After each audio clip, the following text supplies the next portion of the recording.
From basement bars to Massey Hall, venues are where the voice on the radio comes to life, where our heroes materialize before our eyes, and for one night only, they're right there, performing just for us. And we're screaming back just for them, demanding one more encore, one more song. When you brag about a concert, you always say where it was, because the venue is just as important as the band. The venue is everything, and it's there, from coast to coast, putting on the show every single night. This is our cross-Canada tour of some of the most storied venues, large and small, that are the beating heart of music in Canada. You're watching If These Walls Could Talk.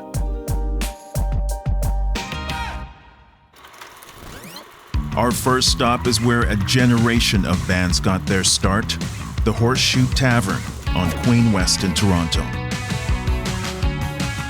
Blue Rodeo's played on the stage over 100 times. The Tragically Hip got major market exposure there. Even the Rolling Stones couldn't resist playing there. We're working very hard. We've been in rehearsals for about 4 weeks. The first time that we played at the Horseshoe, we opened for the Demics. But we sort of have two goes around. So before, when we were a band called the Hi-Fis, then we would play with a few punk bands. And then all we did was bother X-Ray here for, well, maybe weeks, but it seemed like months, till he finally gave us a gig. He just keep asking and asking and asking, and he'd go, okay, all right, I'll listen. I mean, it's not like he bent over backwards for us. He gave us a Tuesday night with no guarantee of money. All of it was remarkable to me. We had known nothing but failure to that point. And all of a sudden, there was a lot of people there. Everybody was really liking the style of music or playing that style of music in other bands. So we just, on our very first night, we got sort of acclimated to what the scene was. And I would think by the end of the night, we were part of it. When we left Toronto, there was no center to a scene. There was all kinds of different bands that played different places, maybe down at the Spadina Hotel there was something, but there wasn't a gathering point. And this became a gathering point. It became like a community center for lost people that didn't have other places to go. Hi, I'm Teddy Fury. I'm a bartender here at the Horseshoe and have been working here since 1987. When I got the job here, because I was a failed rock and roll musician, I remember it was like, oh my God, am I gonna actually get paid to come to the Horseshoe? I'm still like that. Like half an hour before work, when I'm eating dinner, I get excited for coming in here because it's a job, but it doesn't feel like work. Well, it's great because it's small, so you can be right there. I mean, it's nice to go to big concerts, but there's so many people. They just don't make bars like this anymore. It's a real honest-to-God rock and roll saloon, and I love it. There is some kind of magic in this music room. The PA is just kind of perfect for it. It's never like overly loud or not loud enough. And any musician will tell you, that little box at the Horseshoe, it's hard not to play really well up there. It sounds way better than it should sound. Foo Fighters played here, and I guess somebody said, like, oh, you're gonna love this, it's this little rock and roll toilet, it's been there 70 years. Dave Grohl walked in and he goes, I thought this place would be smaller. Like it was kind of great. I think that what draws me back is that it feels just like playing music. Everywhere else, if I play the amphitheater, if I play Massey Hall, that's great, but that's part of my job. Those are big, fantastic venues, I love it, but this is just playing music. And I get that feeling when I'm on the stage. The night's always too short. I think it's kind of in the DNA of this place that it's always been very music-centric. Like, you could start a band and write 12 songs and maybe play here, and I think that's what's great about it. Next, we head to Granville Street in Vancouver, where the Vogue, a former movie theater and designated historical site of Canada, sits at the heart of the aptly named Theatre Row. I think special places are places where we can experience the full spectrum of emotions, and I've experienced all those emotions here. And the Vogue is a special place for me. The Vogue is one of my favorite spaces. It's got a little bit of drama to it, like it's got enough size and enough sense of occasion to it when you show up there, but it also feels intimate. And it also feels like where kids go to see shows. This stage has seen me in so many forms.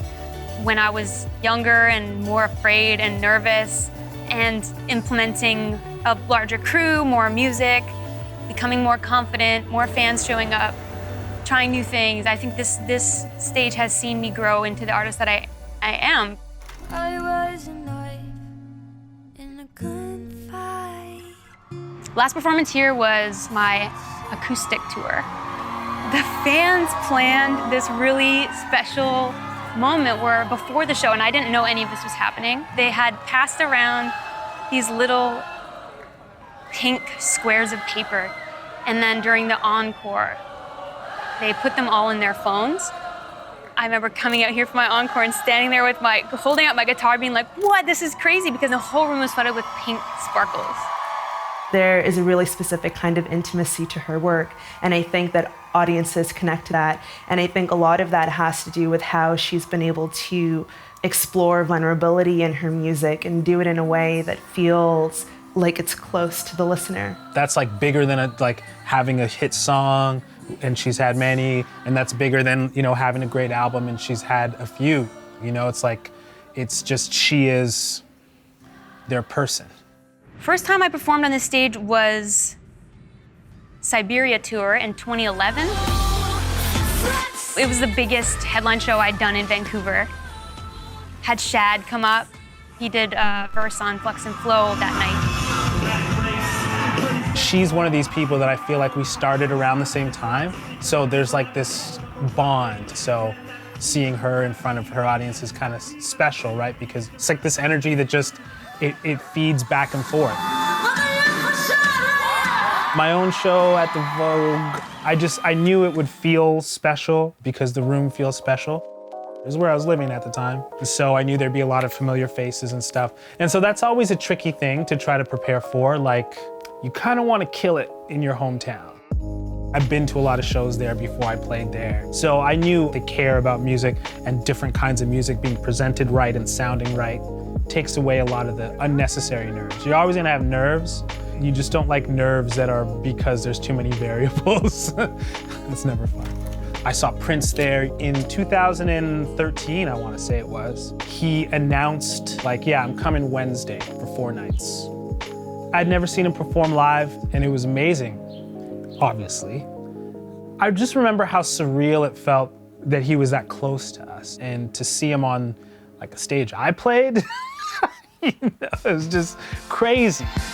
There is something elevated about performing in a place that holds so much history, and a place that has belonged to other musicians before you graced that stage. Just being able to be up there with an acoustic and a great vocal, it's just really special. Once a church, Winnipeg's West End Cultural Centre continues to be hallowed ground for local musicians.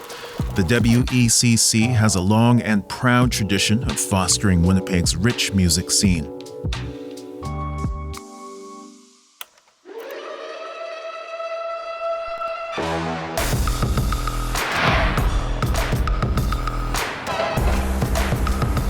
This spot right here, I've been, I think, my most honest. I sat down here as a young man with nothing but the excitement to do it. And I've sat here with the support of my community and town with success, and the thing that stays the same over time is that genuine love to share with people.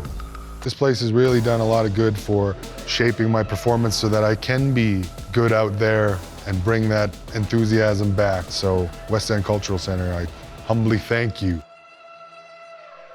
The first time that I inquired about playing here, I was so green. I called Jason Hooper and I said, I would make good on the CD sales after to rent the building, and we could split some tickets. And then Jason kind of chuckled and said, William, we'd like to help you present a show here. We would like to help make it a success for you. And I was absolutely blown away at the idea that, wow, somebody was here to kind of help move along my vision for my music. We make an effort to make sure that the community of Winnipeg, with all of its diversity, is reflected on the stage. Winnipeg is 13.5% Filipino, 14% Indigenous. So right out of the bat, there's 30% of the population that didn't really have a place to go. And so we want to be a place that welcomes all of those people.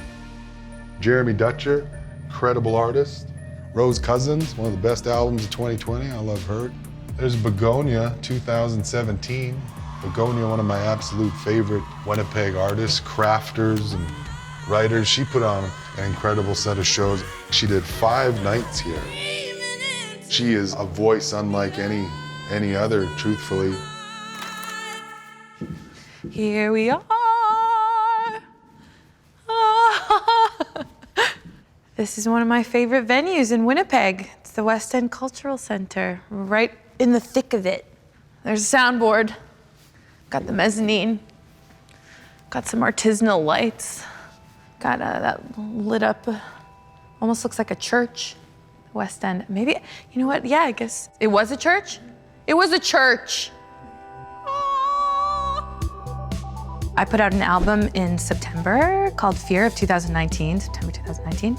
And we wanted to have a big hometown show, kind of like a splash. So we put 2 shows on sale, and then those both sold out right away, which kind of blew my mind. And then my manager was like, let's put another one. So we put another one on sale, and that sold out. And then he's like, let's put another one. And I was like, oh no, this is when it gets embarrassing. But like a good management team, I was encouraged in a positive way, and they were right.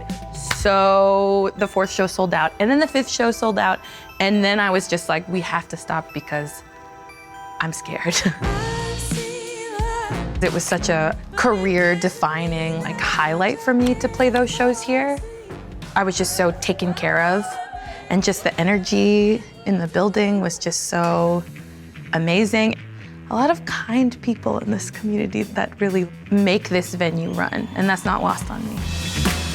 The West End Cultural Center is a beacon for musicians that are kind of on the rise, musicians that are coming back from the rise.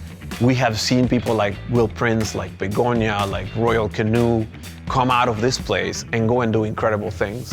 We want to offer that space to give them a platform to kind of experiment and do new things, and that makes us very proud.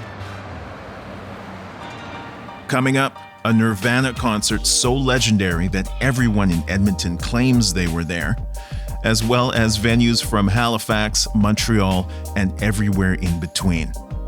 The 2021 Juno Awards are live in 2 hours. Stick around.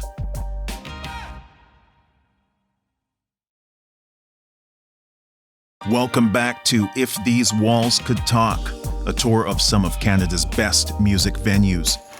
Up next, the Starlight Room in downtown Edmonton. Built by the Salvation Army in 1925, it's had many faces over the years, including the Citadel Theatre Company, the Rev, and the Bronx.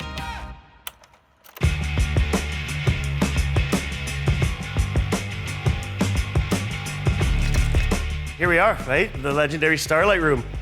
30 years ago when this was the Bronx, there's just a nice little build-em stage. It was about that high off the ground. You know, truth be told, I'm sitting right about here. Yeah, and then this is where it was, the legendary Nirvana, March 5th, 1991. I'm Mike Caden. I'm sitting down here at the Starlight Room. I'd like to talk about a great night with Zero Tolerance opening for Nirvana. Zero Tolerance was the first band I was ever in. Of course, we were gonna make it. Yeah, we had a good run, 1.5 years, and we played some good shows, and one of those shows was a great time here in this venue. When they hit the stage, you could tell they were different. Their set list was the Bleach album, and about every 3 songs, they had a song from Nevermind on there. And I could still remember Kurt Cobain, like when he was talking, just, you know, this smells like Teen Spirit. Just watch out, this one's gonna get ya. So all of a sudden it was like, this is kind of dangerous now, right? It was kind of sexy. It was like, okay, right? The biggest thing that stuck out to me that night is what they gave us on stage. It was just pure music and pure energy. I grew up watching Nirvana on Much Music, you know, and like watching the video for Lithium. So how have things changed for you guys now being on a bigger label? We get to be on Much Music. That was like a big thing that made me want to be a musician, you know? Knowing that when I played at Starlight, it's like I played on the same stage as Nirvana. You know, it legitimizes what I'm doing. Edmonton, when I was growing up, was a place where bands would not come. They would fly over or drive past on their tours and not stop. Having a venue that is suitable in the first place, it really ups our chances of having more bands come there. And it became a meeting place for like the experimental electronic scene, the underground rap scene. And that's when I started realizing there was a local scene. And that's when I started to see my city in a different light. I was playing a show and I wanted to do something really special because it was a headline show. It was like around when my second album was coming out. So I decided to do something I called the Cadence Weapon Variety Show. We brought a desk and a couch and left it on stage. And I had my friends just come on stage and like sit on the couch, and they'd sat on the couch for the entire show. Like, it was like, I wanted to do something basically that was like this show TV party where you would have like Basquiat come on, and then you'd have like Debbie Harry from Blondie. I think the audience, they were into it, but it was also like this moment of like, they're trying to recognize what they're seeing, because it was just so weird. The Starlight Room has been in many forms one of the places I've been playing since, I'm gonna say 1989. God, the Starlight Room in Edmonton, we have played the bottom about 2-3 times. We played the top. Really good shows in Edmonton. Edmonton has a great music history and a great music scene. Think about it like this. You're a young artist, you want to maybe one day play at a venue like Starlight because you have seen bigger bands play there. Like for me, it was very significant to see TV on the radio play there. That encourages you to go harder in your music to the point where you can play at a place like that. The longer it's around, the more big artists play there, the more significance is brought to the venue, to the city, to the music scene. So it becomes this like cycle of greatness. It's the engine for a scene. Metropolis in Montreal is the only venue on our list with the distinction of having previously been both an adult theater and a skating rink in its 137-year history. In 2017, TELUS sponsored a name change of the venue to TELUS, which, with all due respect to TELUS, just sounds like you're saying Metropolis with a mouthful of pizza. The TELUS, which I knew as the Metropolis before, is a really, really special venue because that is where I played 3 of the most memorable shows that I have ever played. That building actually has been around since the 1920s. So it's got this very particular decor. It also has a huge stage on the main floor. Some of the biggest artists have performed there. So being on stage there in my hometown in Montreal was absolutely unreal. And it was a big challenge for me because I had never played such big venues. I had never played 3 nights in a row anywhere, so I was really nervous and excited, and they ended up being shows that I will remember for the rest of my life. The M2 is a smaller room within Metropolis, and there's a lot of artists that have kind of come out of there and developed their sound. It's really welcoming in that sense that you don't have to necessarily be a big artist. You can also have a more niche type of music, and you will find the people who want to listen to that. For artists like Dominique Fils-Aimé, people got an opportunity to play in this smaller space that has this history of supporting Black music, hip-hop music, jazz music, R&B and soul music.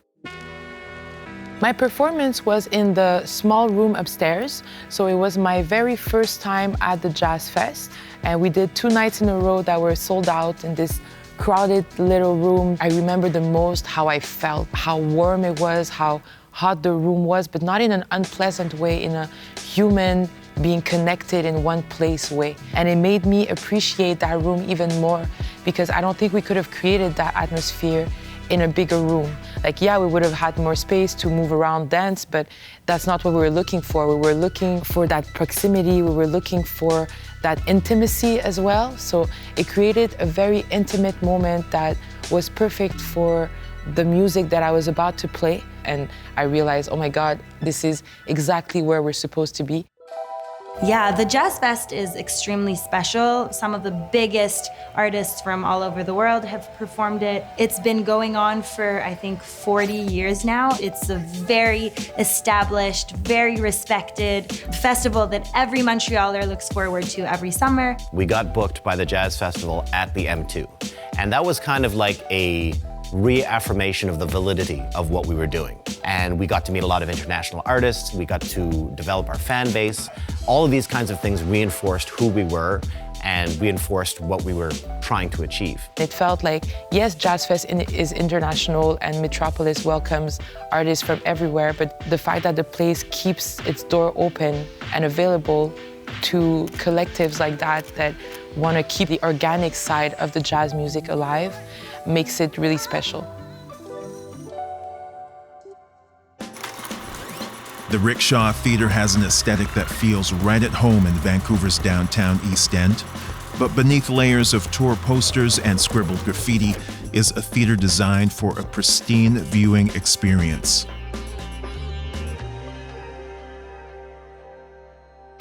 The ambiance of it, so to speak, is not for everybody. But if you get in there, you go like, wow, this is real.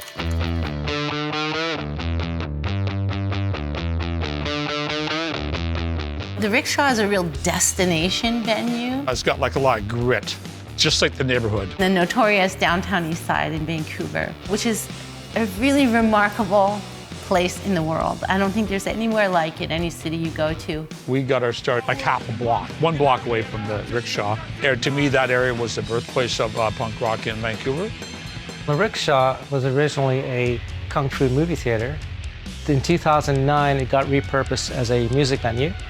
And then I came along in 2011 and bought the place. For the Rickshaw to come along and maintain that is a great thing. It is a throwback in many ways to a golden era of theaters. It is always one of those venues that provides perfect sight lines. As often happens, someone taller than you stands in front of you. You can just move a couple steps back and you can actually see the whole stage. The sound system there has been like refurbished, updated, you know, always better and better every year. And of course, the staff, they're kind of like geniuses. You have a big stage. And every band uses a stage differently, but the way we approach it, we kind of like make a small triangle. We approach every show like we're a hockey team, you know. It's like the drummer's the goalie and me and the bass player are like the forwards, right? So you attack the audience, go at them. You know, I've never had a polite audience per se, and I don't want one. You know, we have a job to do, and that is to, you know, to it out. Like it's a rough and tumble show. The Extravaganza show was so profoundly magical for me. I think that my heart was pounding. It pounds just talking about it. The concept was making like a variety show. We had a burlesque performer, we had a choir, and so we just really opened it up. Just as a milestone in my career, it was such a special event for me.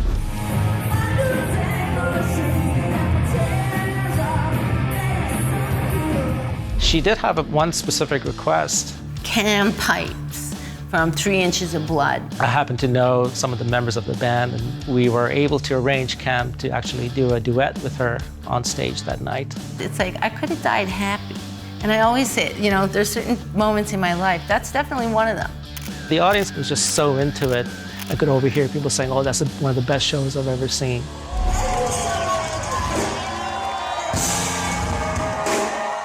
Coming up, Dartmouth's unofficial ambassador, Joel Plaskett, tells us what the Marquee Ballroom in Halifax means to him. And Kardinal Offishall revisits the show that cemented his reputation and a national hip-hop scene. The 2021 Juno Awards are in an hour and a half. Stick around.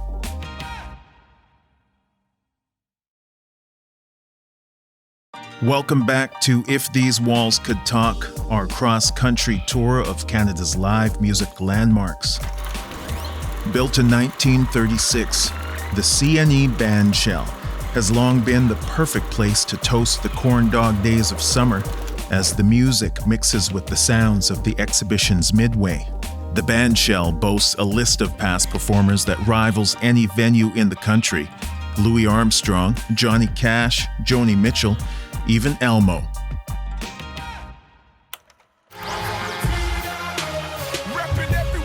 It was a pivotal show that happened here, and that's why I wanted to come back here today, because I think in terms of the trajectory of my career, the show that I did here really changed everything in terms of perspective from the fan standpoint, and then also how I looked at myself as an artist.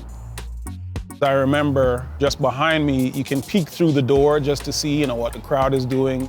Am I gonna come out to like a cold crowd, or am I gonna come on stage to an enthusiastic crowd? I remember they had said, next up to perform is Kardinal, and everybody ran to the front. If you're from Toronto, let me see you put a hand up. Now, it might seem like a small thing, but this doesn't happen for like local people. I think for Kardinal, that must have felt like the tides were shifting, and I think that an internationally renowned hip-hop scene doesn't emerge overnight. You look at moments like that for Kardinal, and those things contributed to teaching an audience what it means to love an artist and to support a scene from the ground up. It allowed me to understand that my career was actually going somewhere, and that people looked at me differently. The very best, and Cardi I'd put in the category of the very best performers I've ever seen. They make it seem very loose and impromptu and exciting for that reason, But the truth is, it's because they're so polished. You don't want to share a stage with that guy. You just don't want to. I'm very, very, very proud of the fact that there's not very many people that can outdo me when it comes to the amount of energy on stage. I'm gonna come out there with energy no matter what, but it's like as they continue to get energized, they're gonna see more energy from me and so forth. You don't want those people to see him and see you in anywhere near the same time frame. This is not gonna look good for you. It's not just about reciting or singing the song that you have. It's really about using this stage to be a further extension of what your dreams are as an artist. Wonders from foreign lands and the Bandshell are only a few of the many attractions of the show window of the nation. It's a massive stage, and it's like you have to have incredible sound, not just for the stage, but also so the people that are in the crowd can hear. It's pretty difficult to get it right out here, but that's the dope thing about the Bandshell is that when they do get it right, like it's an awesome venue to perform at. When you're outside and it's the summertime, it kind of just feels different. To be able to stand on the stage and look at the crowd, but then in some instances, you're seeing a beautiful sunset. All of these things contribute to the shows really being a special and unique experience. I love live shows and the ability to really feed into the crowd because it's this amazing cyclical energy that really only happens in a live space. The Marquee Ballroom is a centerpiece of East Coast music. It's a linchpin of maritime tours and where local bands earn their stripes. Like the Big Bop in Toronto, the Seahorse downstairs offers an in-house feeder system for bands to cut their teeth, grow an audience, and graduate to the big stage upstairs.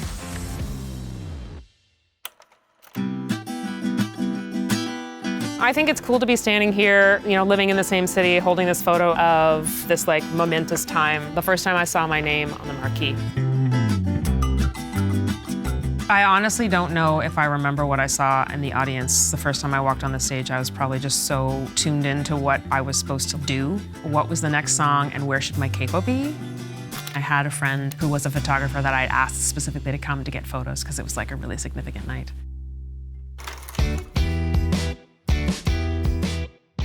I'm in the Marquee Club on Gottingen Street in Halifax, Nova Scotia.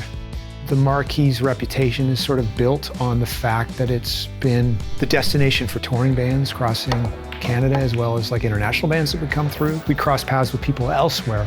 They knew about this room. So once you kind of get to that point, in the same way you talk about the Horseshoe in Toronto, that's what the Marquee is to Halifax. And it's not really a precious room, which is what's nice about it, I love it for its greasy underbelly, and I feel thankful for it. And it reminds me of the times I was trying to convince the booker to book me. Got these great memories of us cutting our teeth at the Mondays, not in the Marquee proper, but downstairs in a club called Hell, which is now the Seahorse. So many great times, I think, growing as a performer down there. That was definitely one of the venues that I played tons of gigs in. Rum and Coke. Has been the Seahorse for I don't know how many years now, since it moved from Argyle Street. I mean, it's really unique to have a venue that has another venue beneath it. If you're having a little folk show here, you might be screwed by a major rock band upstairs. It's almost like a little ecosystem. Play an open mic or Mondays like we did, and then you'd have an opening slot for someone down there, then you'd headline down there, and then eventually you'd be able to fill the marquee and you'd have a Saturday night here and away you go. I've seen a lot of shows here. The Trues, Guided by Voices. I saw Feist play by herself with her little stampy thing. Sloan, Holly McNarland played here with her band. She took her bra off in the middle of the show. It was incredible. Arcade Fire had a big show that I caught here just before they kind of like took over the world. They played the marquee to a pretty full house. A lot of people come up to me and say, I saw you New Year's Eve at the Marquee. I'm like, which year? And they're like, I don't remember. And I'm like, well, I don't remember either. I'm like, was it the one where a friend came out sort of like dressed as the baby New Year? Or is it the one where we had the guys DJing in the corner of the stage and we set up the bar on stage? Or is it the one where I caught the maracas, you know?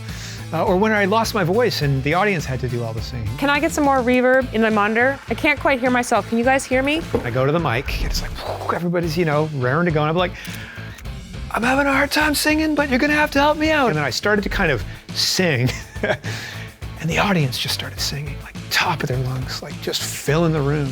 It was like this weight fell off my shoulders. Like I couldn't hit the notes, but the energy of the audience just like lifted my spirits and took me right outside of my own head, you know? So I really, really remember that night as being like, just kind of like a lesson in what this is all about.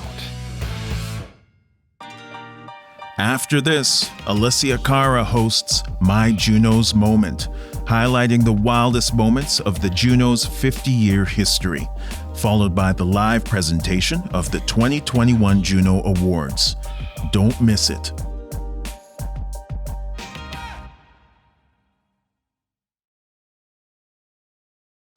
Welcome back to If These Walls Could Talk, a tribute to Canada's indispensable live music venues.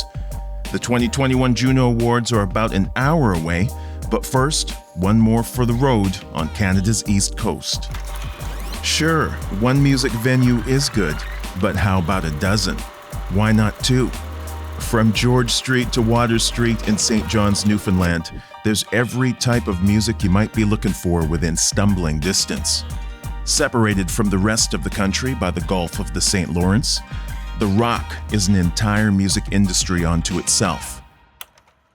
You've got to really, really, really try hard to include St. John's in your touring map. But God, how lucky are you if you do?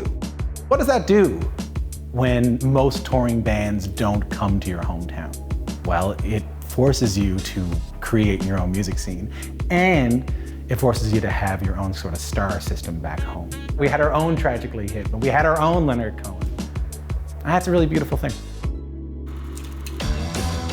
I'm sitting right at the edge of where the old stage used to be in the Rose and Thistle pub. I played every Thursday night in this bar for, it must have been 2 years. And there was this band called Rankin Street.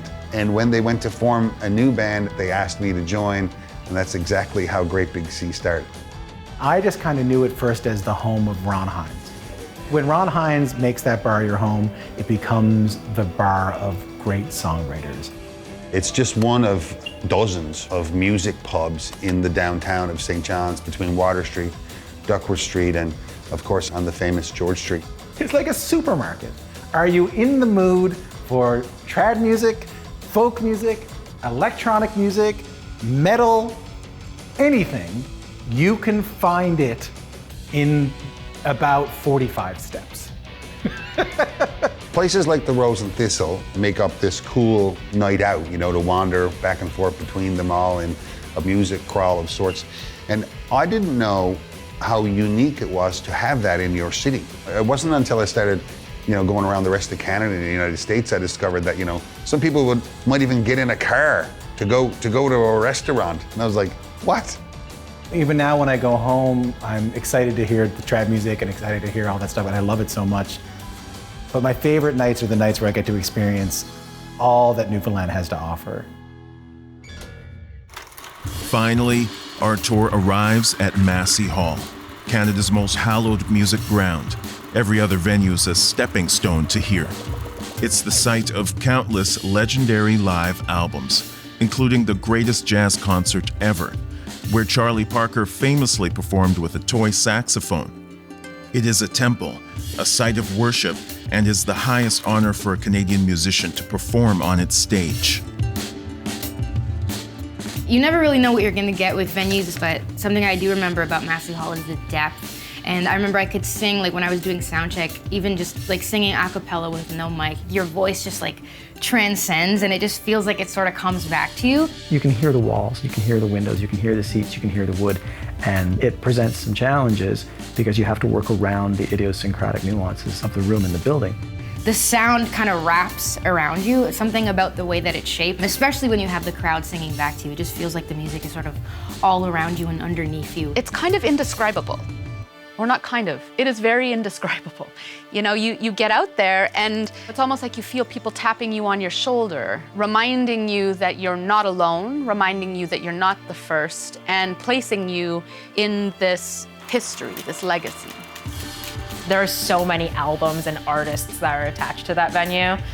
Most people might think of Neil Young or Charlie Parker. Even if you go back through the history, like Massey kind of has hosted other things, like politicians have spoken there, they've hosted boxing matches there. My association to this room is seeing Gordon Lightfoot on that stage. Rush did a live album there, Bare Naked Ladies played a string of shows there, Buffy Sainte-Marie, Tanya Tagaq, Bob Dylan. I performed at Massey Hall for my first tour, which was already, scary enough, but then performing at such an iconic venue was also, it had an element of like, I don't know, it was very intimidating, but in a good way. I think performing Scars live, especially during that era of my career and my life, was super special because seeing people connect with that song and hearing them sing it back to me, on top of it being in such a beautiful, iconic place, was magical. When we started White Horse, initially it was just going to be this kind of side project, and very quickly people took to it and it felt right and we were loving it, so we're like, let's just go with this. This feels great. And then 3 years later, we had booked Massey Hall. And there was a sort of resounding kind of gasp of incredulity and disbelief that we had the audacity to book Massey Hall. And we'd only been a band for a few years and we just had one record. Thank you for being here. And we were not cool about it, I think some artists are just like, oh yeah, playing Massey Hall. I think all of our fans knew how giddy we were. Wow, it looks amazing. It's finished. Yep, still got it. I always described Massey Hall as playing in someone's living room. I don't know if I would still describe it that way because we just spent the last year playing in our living room. And I'm desperate to play in Massey Hall now. I think of Massey Hall as sort of the grand dame of Canadian music venues. And I feel like she would be really intimidating from the outset and very quickly put you at ease. Because everybody's around you in a kind of a U shape, they're all very close. So you can see and be attentive to everybody in the room. Slightly intimidating when you start, but by the time you get into a groove, it's a magical place. Straight ahead. On April 4th, 2018, I had been invited to not only to sing a couple of songs, but to speak on a panel for the AGO in partnership with Massey Hall. And it was really special for me because it was right at the end of this era of iconic artists speaking, performing on this beautiful stage. It was something that had always been a dream of mine. And I got in right at the very nick of time. For some reason, when you step onto that stage, you're just like, yes, this is exactly where I need to be right now. This feels so right. And I've never felt anything other than that. So my pedal board goes here. I feel lucky that we have this and that it is being preserved and protected and celebrated. And I feel very lucky that we are embedded in that history now. That feels pretty incredible. I was 15 years old when I first snuck into a bar in St. John's. My sister snuck me in to see Joel Plaskett at the Ship. I was hooked in that moment. I said, this is a world that I want to be a part of, and I've wanted to be a part of it ever since. Live music venues are important to artists, of course, because this is the church. This is where the people come together, and it can inspire a person to follow their path. When I saw the Ramones when I was about 18, I went like, oh, okay, that's how you do that. That's how you get on stage and play punk rock. It was like a transformative experience, especially for like a young artist. A live venue is a place where you cut your teeth and you figure out what works and what doesn't. Here's a new song, you try something out, you see how it goes. They're as much a part of the ecosystem of music as artists are. There's so many people that participate in the life force that is live presentation of art in whatever capacity. From lighting to merch to front of house to monitors to stage teching to backline, like there is a whole industry of people relying on live music, and we need to make sure that those spaces are there for them. It doesn't matter if you're a rapper, if you're a singer, if you're a DJ, we need that space to be able to go and express ourselves. This is not just our living, it's our life. We turn so many places into venues because we need places to gather, to have experiences, to celebrate marriages, and to say goodbye to people. All the different venues and the DIY spaces and the major accredited venues and just like all the color that's brought to my life. And I feel like without them, I think whole communities suffer. They are the best community hub for developing culture in a city. I feel like your city is only as good as the culture in it. It's only as good as the arts that you cultivate. One thing that really helps to bind us all together is music and that vibration. I miss smelling other people's disgusting sweat and just the warmth of humans being comfortable with each other in a tight space. I think artists have always said, well, I play music because I want to commune with my audience. And there's always something that seemed a little bit bull about that. But it's true. It's absolutely true. We have to realize the importance on our mental health to be in a space where we're sharing these feelings with other people. No matter how many screens we have and how many resources through the internet we have, there's nothing quite like seeing artists perform live. There is nothing like being in a specific room, everyone being submerged by the same wavelengths of sound. There is something so organic in the connection that happens between the artist and the people that cannot be replicated ever. We don't want to stay online for the rest of our lives. I don't want to stay online for the rest of my life. And, if we don't have any venues left, then what? These live venues, these cathedrals for art in this country are formative. They make you who you are. And do we ever need them? And can I ever not wait to go back into one? Massey Hall has been under renovation since 2018, but it will be back in 2021. With a little luck, all our favorite venues will be back sooner than we expect. And we'll be there in the front row, shoulder to shoulder, screaming for one more encore, one more song. Up next, Alicia Cara hosts My Juno's Moment, highlighting the wildest moments of the Juno's 50-year history. Be sure to head to cbcmusic.ca/Junos to explore an interactive map of 50 concert venues that are the heart and soul of Canadian music. The 2021 Juno Awards are just an hour away. Stick around.